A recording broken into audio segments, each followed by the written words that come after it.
Welcome to the March 14th edition of Zooch and Wilde. And it is conference tournament weekend, and both me and Zooch could not be more excited for this. First, we're going to talk about a little Duke being Duke action. Kyle Filipowski, his foot accidentally got stuck out. So we're going to talk a little bit about that. We'll do our conference tournament predictions, and then do a little high-low Buffalo of conference tournament moments that we both have seen. I had a hard time doing it earlier than 2000. But before we jump into that, Zooch, before I let you talk, I want to remind everyone that Zooch and Wilde partnered or with Settle Down is doing a tournament challenge bracket. So we are doing a conference, the ESPN app, a tournament challenge, and the winner of the tournament challenge is going to be given 2 tickets to the Boise State versus Oregon football game in September, or $100 if you can't make it to the game. But it's it's free to entry. I cannot stress how awesome this challenge that we're doing is. And it was Zooch's idea for the 2 tickets. Yeah, I mean, it's fun. Like everyone, even if you don't watch college basketball at all, don't care, it's still fun to fill out a bracket and see if you win, and you can get $100.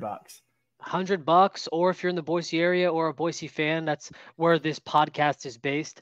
You can get 2 free tickets to the game, and we'll all be there. And if we see you there, maybe we'll buy you a beer or a meal. How about that, Zooch? Works for me. That is awesome. So there's 3 things that you have to do to sign up. First thing you're going to do is follow us on Instagram.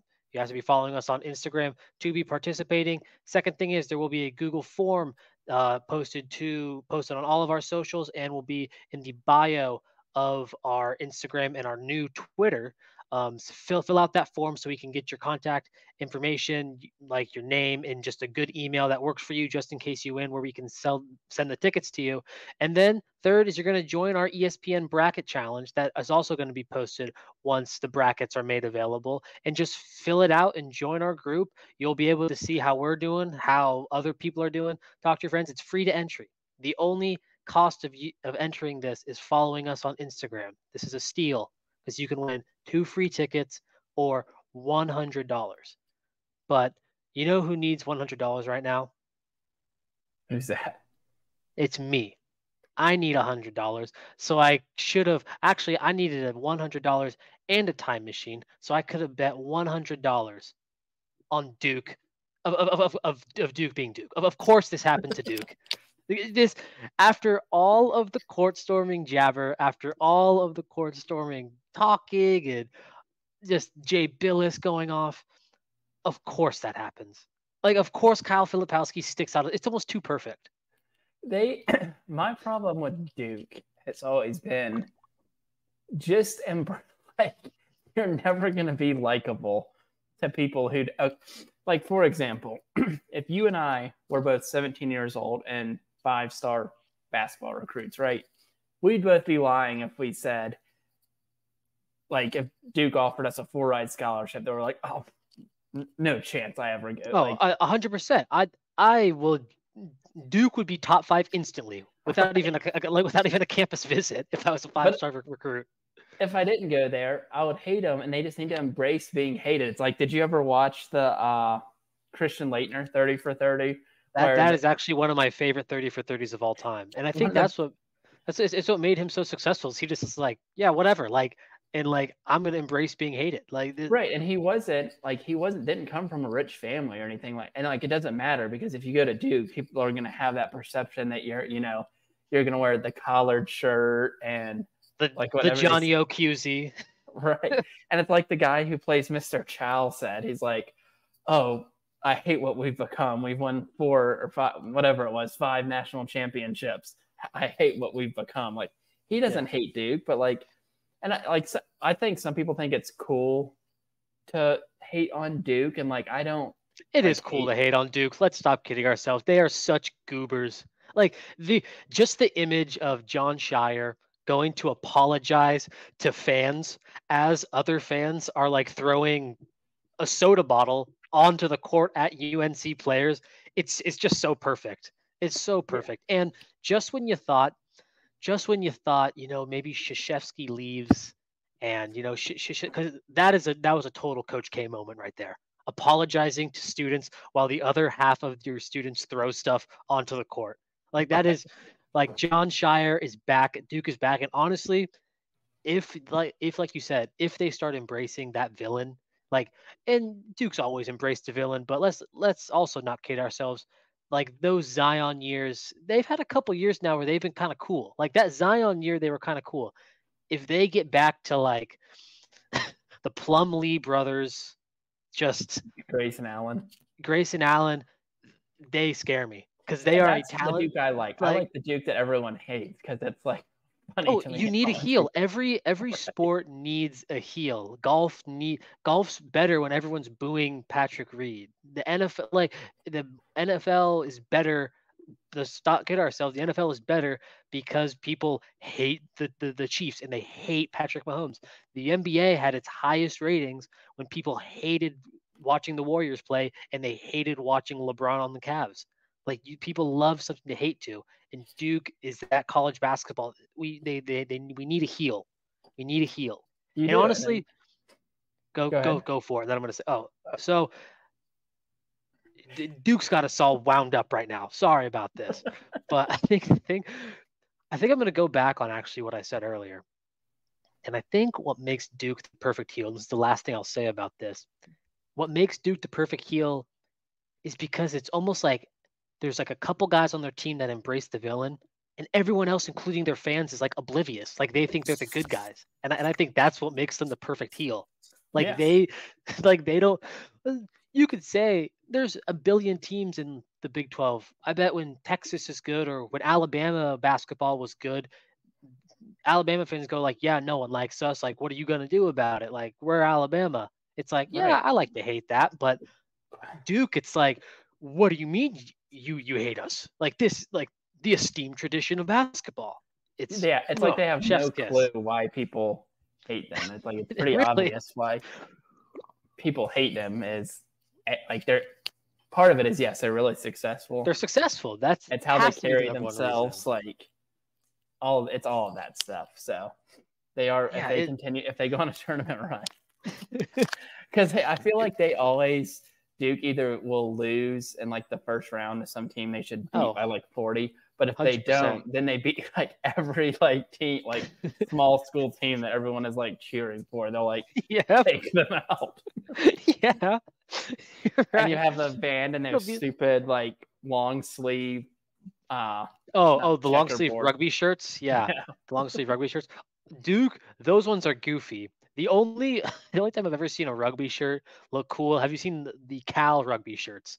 But also, I think it's a requirement that if you're a Cal person who gets to wear the rugby shirt, you just have to be the most non-athletic looking person in the world. Yep. Like they just stick those guys in those shirts, and it's like, you know what? Hey, it's like the highest esteemed piece of wear I think you can wear if you're a Cal fan.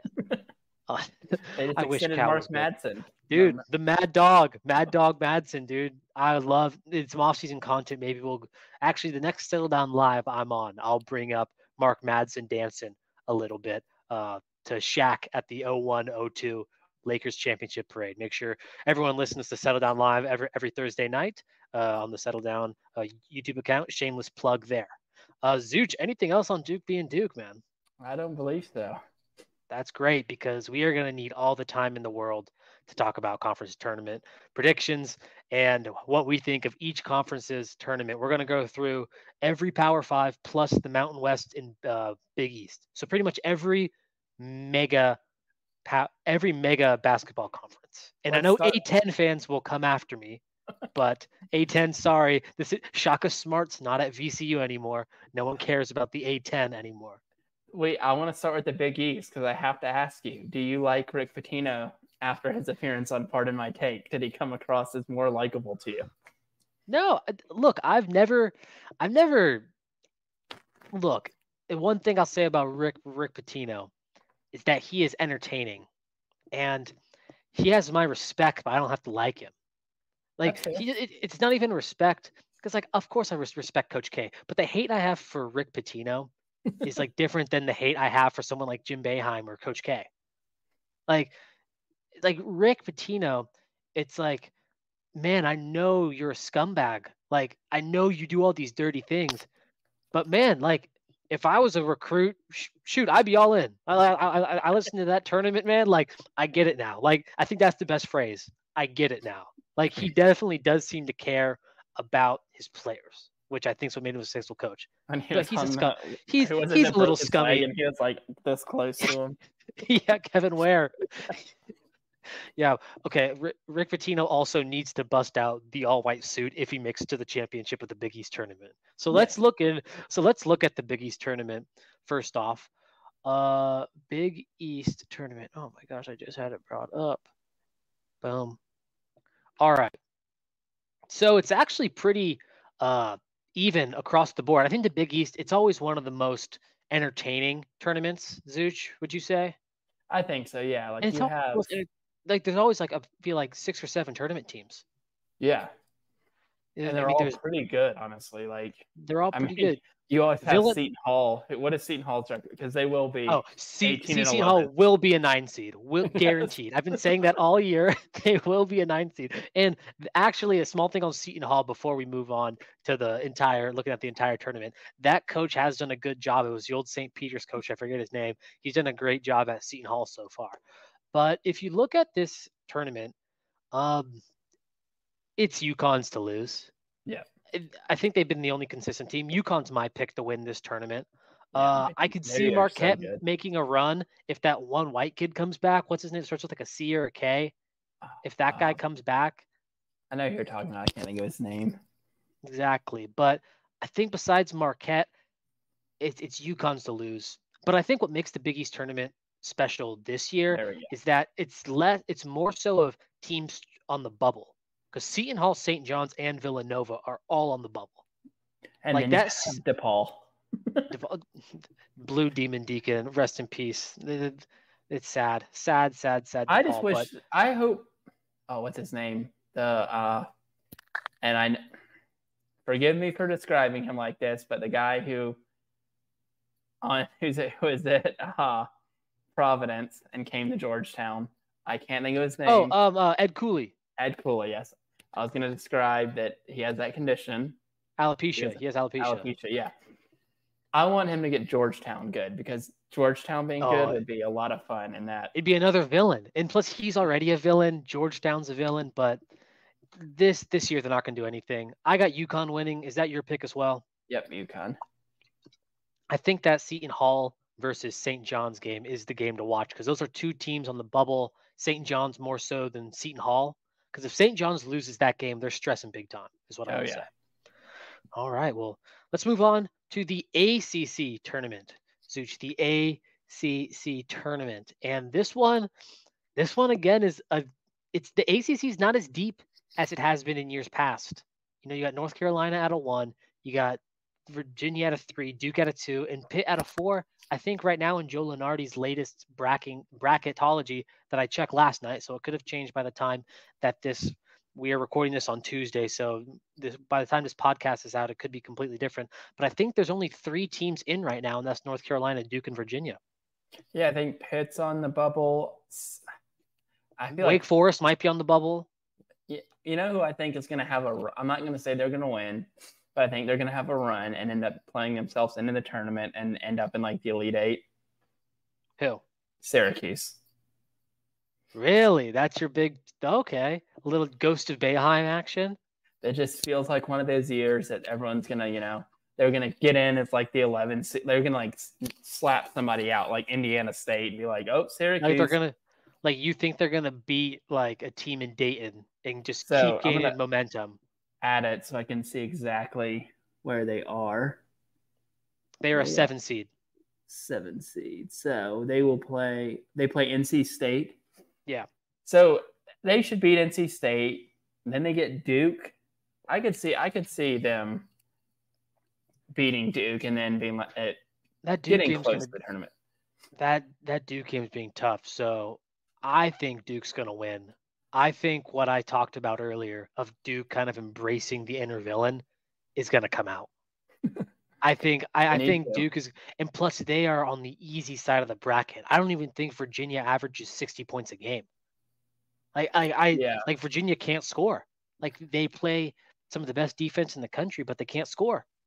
And I think it's just, I mean, Duke, North Carolina gives them trouble, but I think Duke, it's just like you said, it's set up for either an epic failure or Duke in like the Final Four, and they like John Shire like brings Duke back to like villain status. Yeah, they like elbow somebody for like Vermont in the first round when they're down 10. Yeah, no, it won't be in the first round. It'll be like in the second round when they play like a feisty TCU team, and like like the TCU's making it closer than it should be, and like Jared McCain gets like popped in the face, and Kyle Filipowski just accidentally sticks his foot out again. So yeah, I have Duke winning the tournament. Do you have or Duke winning the ACC? Carolina. I'll go North Carolina. They had Duke's number, and they got through their little bad spurt they had a few weeks ago where they lost. I'm pretty sure they lost like 2 out of 3 or something like that. I don't know exactly, but I'll go North Carolina on that one. All right. The next up in my list is the Pac-12 tournament. And we are going to spend a grand total of 30 seconds on this because I think Arizona is going to wipe everyone unless someone makes a run. It's Arizona and maybe Washington State. Everyone else is like terrible. Colorado, aren't they on Joe Lunardi's next 4 out? They might, in Utah was at one point. I don't know where Utah is. Utah needs to win the tournament. I think Colorado, if they win 2 games, could play themselves maybe into a bubble, depending on how other teams do. But this is a 2-horse race in the Pac-12. It's such a sad way. I think the Pac-12 made a deal with the devil this year. I'm going to stop sharing because I might want this to get clipped. The Pac-12 made a deal with the devil because their football season was the best they've ever had, and they had to sacrifice their basketball. And Bill Walton is crying because the Pac-12 is known for basketball. It is known as the premier basketball conference, and they're bad this year. It's bad, and I know it's bad because the bachelor party I'm going to in Vegas starting tomorrow, the groom put in the group chat, I have 4 free tickets to the Pac-12 tournament if anyone wants to go, and nobody's responded saying they want to go.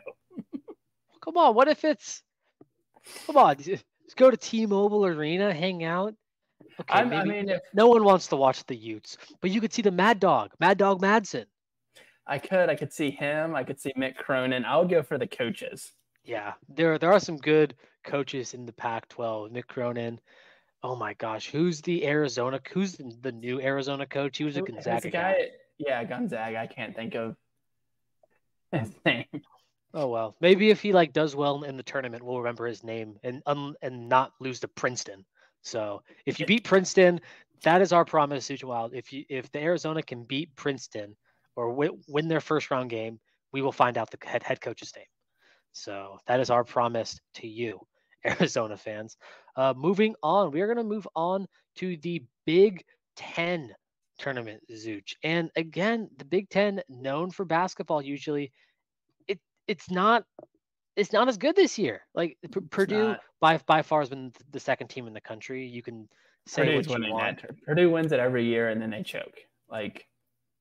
So I also have Purdue, although my run team that I think could also do some damage in the tournament, I think if they go on this run, is Nebraska. Okay. Get their first ever tournament win, maybe? I think so. I think Lunardi had them barely in or barely out. And I think Nebraska, if they can beat Indiana, which will be a big game, and they can beat Illinois, because I think Illinois is going to beat the winner of Ohio State, Iowa. I think Nebraska can go on a little run. They have that one, I don't know his name, but they have that Chinese guy, like the Chinese basketball player on Nebraska that's like blowing up all over social media. And he just shoots threes. Hey, I mean, he just shoots threes and he makes threes. It's awesome. Yeah, I mean, I hope the Big Ten one is good. It's going to be fun being in Vegas because we're going to be at places that you can have all the games, like the sports book that there's like 500 games going on all at once. And you have to it is fun. I love it. But you also are just so shook because you're like, all right, Indiana, Ohio State or whatever there's going to be a last shot here for the win.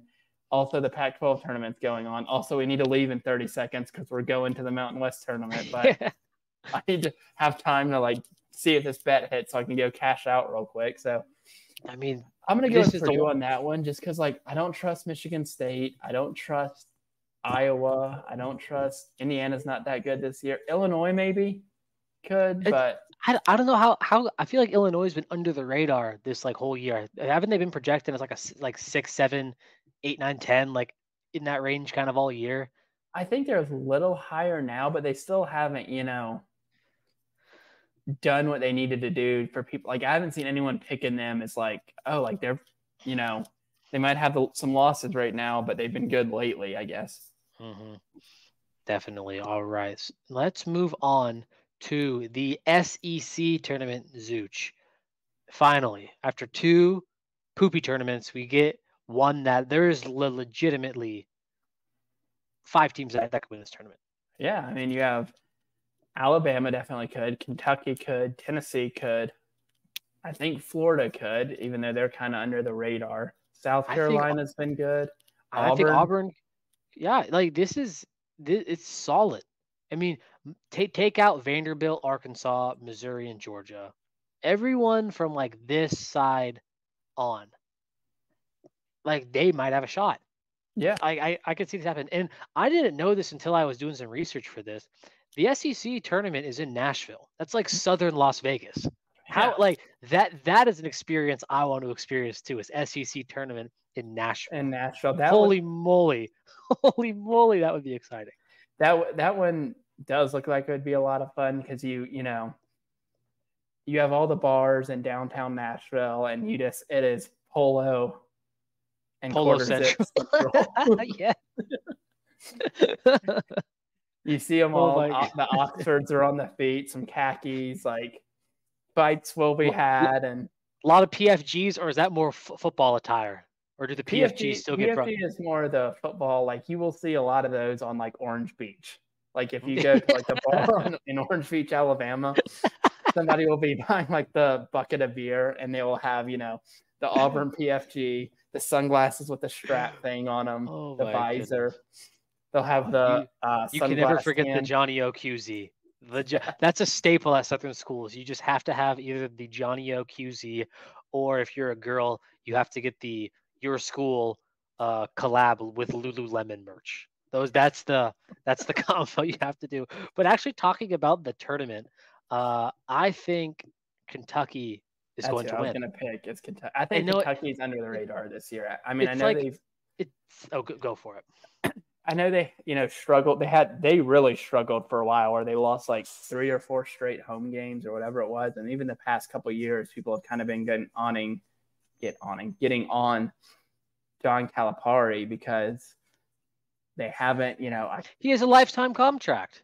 Contract. He hasn't made past the Sweet 16 or something like that since that year they played UConn, I think. Maybe they went sometime after.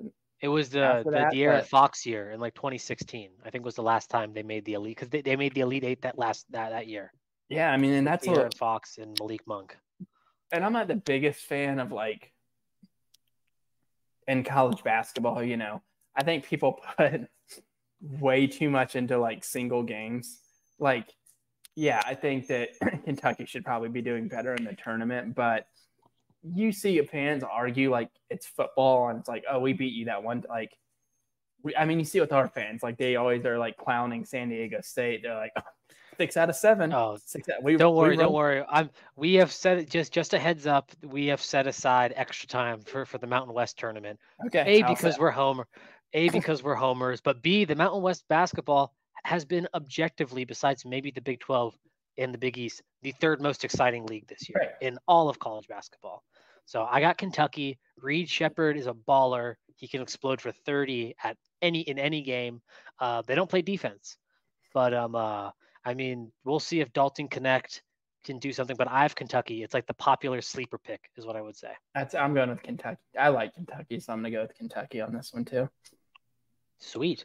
Well, the last tournament we kind of do before you move on, a few years ago, Kentucky story time, and you can look this guy up. He ran for Congress too, or Senate or something. But I was at work, and the NCAA tournament was in Boise, and it was the Wednesday before, so I had taken off, Thursday through Sunday because I was like, I want to go to the games. Like, I don't care. I know Kentucky was here, Buffalo, Arizona. I don't remember who else was here, but I was like, I want to go to the games. It's in Boise. Like, they're fun to go to. So for some reason at work that day, I was wearing a South Carolina hat, just like a work hat. And this guy came in and they had Kentucky stuff. And I was like, thinking, they're just here for the game. And I called his name and he walks up and he goes, not sure I want to take food from a Cox fan.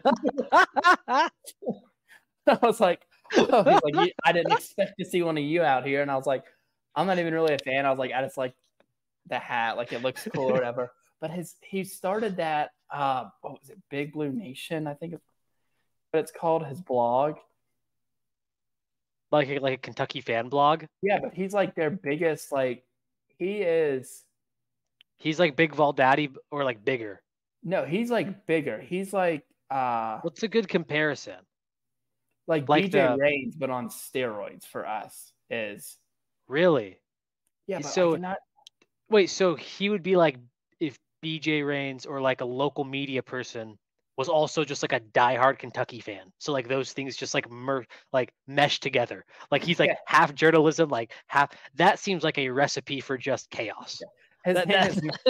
His name is Matt Jones, and he does Kentucky Sports Radio. That's what it was. It's Kentucky Sports Radio. Isn't that the guy who they do like the call-ins on? We talk about Part of My Take. He's like the PMT guy, and is he also the guy in the Netflix series that like became an investor in OVW, the independent wrestling company? I think so, because he also. I'm trying to. So what is Mitch? Yeah, Mitch McConnell is what, a senator of Congress. He ran against him like a couple years ago when there was an election. But yeah, he came, and then he came in like the next 2 days after that. He was actually real nice, but he was not a fan of the South Carolina hat. And then Sean had a Tennessee hat on, and he couldn't even look him in the face. That's an awesome story. Well, that's awesome. Oh, it's always better when big schools like that, their fans, when you get them riled up, it just creates the best memes ever. Let's talk about the Big 12 tournament. This one is a little all over the place too. There's this one like the SEC. There's about 4 or 5 teams that I could see winning this tournament, Zooch, and I think this is probably my most sleeper pick out of all the picks. I think Baylor is going to be the one that comes away with this championship. And I think that because if you look at their side of the bracket, they're probably going to play a Kansas team that's going to be missing Hunter Dickinson. Then they're probably going to be playing an Iowa State team that I haven't been bought in on all the way. And whether that's a personal thing, objective, subjective, I've watched them play. They don't look like a top 10 team in the country to me. Like they look like a team that's going to get upset by a Florida Gulf Coast come March.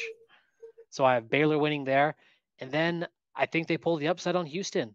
I know Houston's the juggernaut, but I think Baylor can get it done in this tournament. They're athletic. They're quick. They have great guard play. Ray J. Dennis, ex-Boise State Bronco. He's really, really good as a 6-year senior. They're good. So I like that pick, actually. And I'm going a sleeper team, too, in this one. And it's not going to make people in Boise happy, but I'm going with BYU. It's a great pick to win this one. I was just looking at the bracket. They get UCF first. They'll win that one. Then BYU gets Oklahoma State first, or did I pull up the wrong one? UCF played Oklahoma State today. Oh, nice. So UCF plays BYU, and then whoever wins that game plays Texas Tech, which I almost went with Texas Tech. And I guess they would have to beat Houston.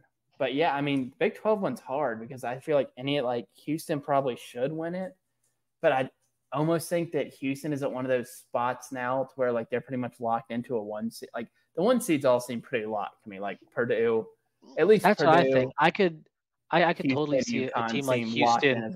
I could totally see a team like Houston. It kind of goes both ways. Like kind of like either lulling themselves in a game that they don't think really matters, either in the semifinals of this tournament or in the finals versus a team like Baylor. Just be like, like whatever. Like we know our ultimate goal. Like we didn't like it's nice. They already won the Big 12 regular season, so I think BYU's a good pick. The Big 12 is great. And it's just going to get even better next year when you add Arizona. It's going to be sensational. Big 12 bets will be placed on the Big 12. All right. I've got to I'm going to go with BYU as one of mine. BYU. A little sleeper picks in the Big 12. And the moment is finally here. I've set aside time to talk about the Mountain West Tournament. And before we talk about the Mountain West Tournament, Zooch, we will have boots on the ground in the Mountain West Tournament. Starting tomorrow. Zooch will be in Vegas. Zooch will be in Vegas starting on Wednesday night or Thursdays when you're first going to go to the games. Thursdays when I'm first going to go to the games. Tomorrow I'm not going to go. He will be in Vegas feeling out the peeps. And hopefully we can get a word from Barrelman, a quote from him. Hopefully we can get a quote from the Duckman. Hopefully we can get a quote from Rebel Girl. This is going to... And insane clown posse guy from New Mexico. That guy's awesome. Snake, he's my favorite. Snake the Lobo. Or oh my gosh, what is it? Aggie42 on Twitter. He's a good Aggie40. That guy's not a good one. That guy's all over the place. That guy's like, I talked a couple weeks ago about Utah State fans just finding tweets to get mad about. Like it's not in their it's not in their timeline. I think Utah State fans are a little insecure. And Utah State fans, before you get mad at me, I picked you to win the conference tournament, so shut up, please. Just let me talk. And congrats, Danny Sprinkle, Coach of the Year. Great job. One of the best coaching jobs I've had. As Zooch told me off air last week, 0 starting points from last year. Yeah, that's insane. And to win the Mountain West it's insane. But I'm going to say one thing about Utah State fans. You guys, it's so self-conscious. You guys tweet about everything. And it's not just Boise State. It's all over the Mountain West. I saw you guys tweeting Aztec for life. Why are you tweeting Aztec for life about stuff? It's a whole Mountain West thing, and it is a whole Mountain West thing. It really is. Yeah, because you have our fans on one hand who think that any time, someone will be like, "Oh, I think Jason Liddy's the best player in the league. He's they finished 6th, and also we beat them twice this year. We own that team." I'm like, all right, if you're going to say we own that team, fine. We beat them 6 out of 7. That's really good. But Utah State beat us 4 times in a row. So what would they be saying if a Utah State fan was like, "Oh, we own you guys in basketball"? They would say, "Well, Tyson Dagenhart's better than everyone on your team." It's just so, and it was a conference that every game was down to the wire. I'm sorry, and it was a great shot. We have not had a shot like that in forever. That Max Rice one the other night, but it was incredibly lucky. 2 things can be true. He threw it up there. If San Diego State had hit that against us, our fans would have been like, "Well, they got a lucky shot. They probably wouldn't have won without." And I hate that in basketball so much. And our fans shoulda, woulda, coulda. Mountain West fans complain about the refs, and they think that teams are out. The league is out to get them. Why would the Mountain West not want to get 6 teams in the tournament? It doesn't even make any sense if you really think about it. Also, maybe the Mountain West should freaking win, other than San Diego State, some tournament games this year. Instead of, I looked it up before we came on here because I wanted to make sure I was right. We have 5 wins over the past 5 years, and they're all San Diego State. We're 0-8. Take a breath. Oh my gosh, you're cooking the Mountain West right now, man. they get way too and I get most of it's just fighting between the teams, but no team is so much better than any other. My pick to win the tournament is Colorado State. And I know they had 8 losses, but I think I honestly think the best player in the league is Isaiah Stevens. And it's not a shot at Ledee. I think he's the second best player in the league, but I think so you think the guy who won Mountain West Player of the Year is the 3rd best player in the year, whatever his name is? If I could pick out of those 3 who I would want on Boise State, I would pick Isaiah Stevens. Because I think if you have a good guard, it completely changed. I think he really holds Colorado State together. And I think Colorado State, I know they had 8 losses, but them having 8 losses is not that much different than, us having 5 or whatever it was. There's games we could have lost. There's games Utah State could have lost. It's not, and when you look at the go ahead. I'll stop. And when you look at the and when you look at the Mountain West tournament, Colorado State, their path just got a little easier because did you see the news that Steve Alford is not going to travel to Team to Vegas? I thought So he was coming, but it was that kid who had like 6 threes against us the other day that's not coming. He's like hurt his knee. maybe someone's not coming on Yeah. Nevada. Don't clip I wonder that. if their Someone's odds not. have Oh, changed. shoot. They were plus 900. Yeah. But yeah, But I mean, Colorado State is good, and their path, they are on what I would say the more open part of the bracket. No Utah State, no UNLV, no San Diego State. There's New Mexico, which is streaky as hell. Boise State, solid team, but Colorado State's proven that they can go toe to toe with them. And Nevada, who's going to be missing someone. Yeah, and it's if I told you right now, and I don't know how many leagues are like this, maybe the Big 12 a little bit, but even the Big 12 has Houston, the Big East has UConn. If I told you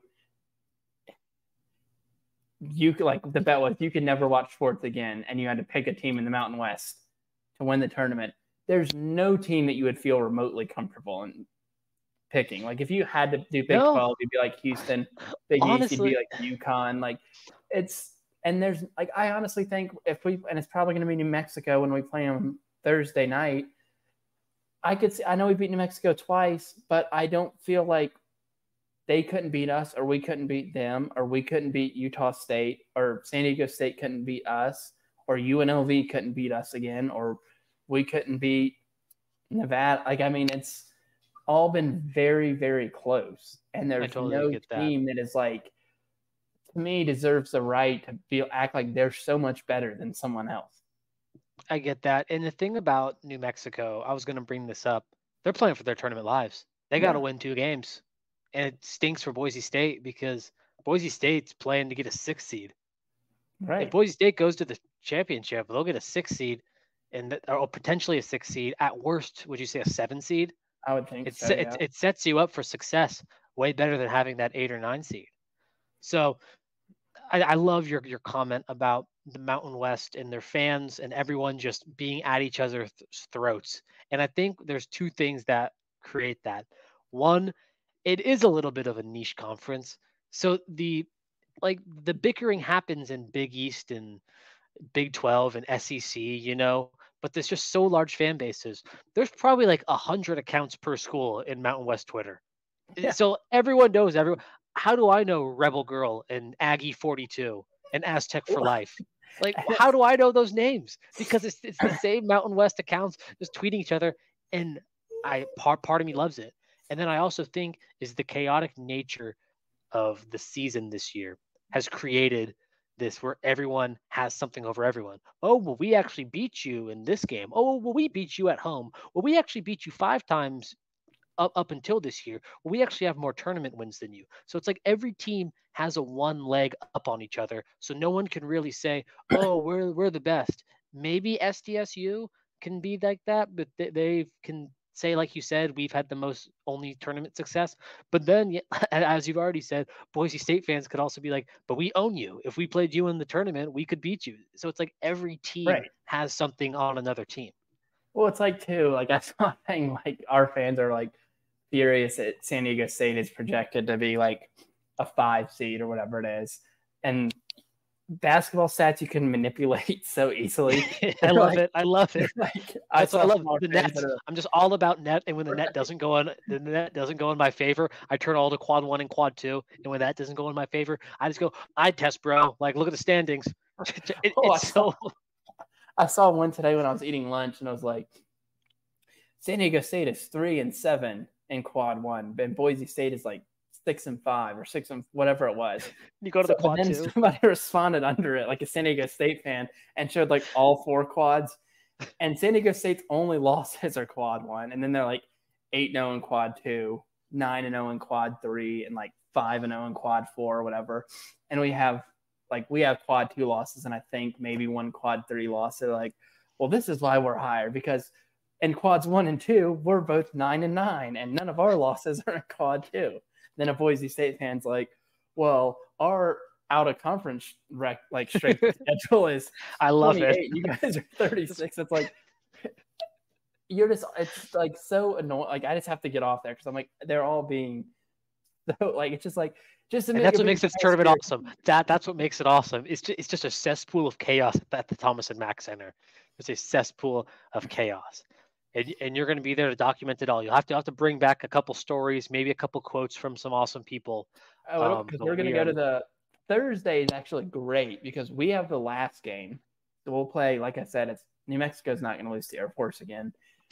We play New Mexico in that game. The game before us is SDSU UNLV. Great game. And then I'm trying to think. I want to say maybe Colorado State, Nevada is the second because it's in the pods or whatever they call it. Mm-hmm. The first game isn't that good in the first pod. The second game I want to say is Colorado State and Nevada, which will be a really good game, I believe. And then UNLV, SDSU is good. And us and New Mexico should be pretty good. I should be excited. I'm excited to hear about the stories. So let's very last run it down real quick. We always do it. High-low Buffalo to end the show of just conference tournaments moments. We're trying to go as quick as possible, but let's run this down. Zooch, I will start it off. My high-low Buffalo conference tournament moments of all time. And like I said earlier in the show, I had trouble finding like pre-2000 stuff just because it's hard to find that stuff. But it's the Kemba Walker step back ankle breaker shot versus Pitt quarterfinals. I didn't realize the guy fell down until I watched it on replay. Like I always forget that. It's insane. That I wonder how that guy for Pitt feels. Like you're just the guy that got his ankles broken. He probably still think he sees it every year about this time and it's like deletes his social media. Yeah. Speaking of Kemba Walker, all-time tweet by John Rothstein a couple weeks ago about how his friend had an engagement party in March and he had to skip because Kemba Walker. So I know that was great. My low for conference championship tournament moments of all time is this was a sad one. It was in 2020 when the Big East tournament was canceled and they had the shot of the St. John's mascot sitting by himself sad in Madison Square Garden. That was an all-time low. All-time low. He was so sad. It was just him by himself. And the guy goes, the tournament's been canceled. I think the Big Ten is also considering a cancellation. And it's just, that whole day was just sad. It was the start of being canceled. A dark time. Yes. A very dark. My low, and no one's going to know about, like, really know this one. But first time I went to the Mountain West tournament, we were sitting there on the bubble. Boise State was sitting there on the bubble. I'm going to look at our exact record to make sure I have this right. Sitting on the bubble. We had been told, hey, win a couple games and, like, you guys have a shot. You guys have a real shot to get in. So we came into the game at 19-10. Okay. So realistic shot. First game we play San Diego State. So I'm like, okay, San Diego State, we had already beat them by 12 earlier in the year. That was one of the years it looks like we didn't get them again. So I'm like, cool. So we beat them by 12. We can beat them again. No. We were down by like 24 at halftime. That is quite the low. That is quite the low, man. Oh, that's so sad. But Boise State in the mid 2010s was a depressing product to watch basketball-wise. Early Leon Rice and him having to deal with the past administrations of basketball and him trying to turn them around was a struggle. And I'm glad he's there now. Every year was like, and we made it twice when I was in school, and we lost to Dayton and Dayton, which sucks. That's still like probably the worst, like football included. That was like the most brutal. Like that was like I was like pissed all night type loss because we got the first four and they're playing Dayton and we're winning the whole time. And then they come back and take the lead with like 12 seconds left or something stupid like that. And then Buffalo is hard. And this is another one that so it's the same year and the Pac-12 tournament's in Vegas, like we talked about earlier. And I'm walking through a casino and I'm like trying to think of what I was like, I can't just spend the next few days, gambling because we're out on Thursday and I don't want to go to the other game. So I'm going to go to the Pac-12. So we're walking through a casino. I want to say it was New York, but don't quote me on that. It was one of them. And LeVar Ball comes walking through because awesome. UCLA was there. And somebody's like, LeVar, is Lonzo going to win? And he did the undefeated, never going to lose, never lost. And he was wearing like gym shorts, a T-shirt that was way too big, and those, what was it? The BBB brand. Yeah, like the big baller brand. Yeah, so it was awesome. That going into the Pac-12, and somebody like, I don't remember who was even playing. I want to say it was Arizona. I want to say it was Arizona and UCLA, but once again, don't quote me. But clearly, people had money on the game, and it was like 12 seconds left, and someone was getting killed, and someone just jacked up a 3 to hit the over, and it swished, and you hear half the crowd. Oh! I love that. The Scott Van Pelt bad beats this time of year is always incredible. My Buffalo, it's actually recent. I had trouble finding something, but I think we're going to look back because I think if this was a dudes tournament, it'd be a bigger deal. We had 2 women's teams get into a fight last week. Or we did. This week. And not only that, someone's brother jumped onto the court and got escorted off by police. Someone's brother jumped onto the court, and repeat that again. Brother jumped on, got escorted off. If that's a men's college game, that's a story for life. Like this is insane. Like it's someone that is like the high school like video that you see on Twitter where like the school district has to apologize afterwards for like not being able to control like the fans on the court. That's what it reminds like me of. Frontline news. Yeah, exactly. Frontline. That's exactly what it's like. But yeah, that's it. I'm excited for this conference tournament weekend. Zooch is gonna got boots on the ground in Vegas. Remember, everyone, we are doing another reminder. We're doing the bracket challenge. So look all over our social medias. It'll be posted. All you have to do to sign up is follow us on Instagram, sign out the Google form, which will be in our Instagram and Twitter bios, and then join our ESPN bracket group, which will also be posted and be in our social media bios. It's free to enter, and the winner can either win 2 tickets to the BSU Oregon game or $100 if you can't make it, or you hate BSU but you like settle down. So the choice is yours. Zooch, anything else for you? I don't think so.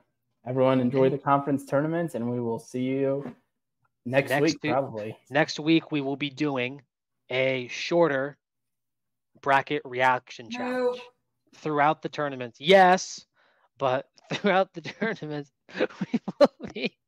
we will be doing we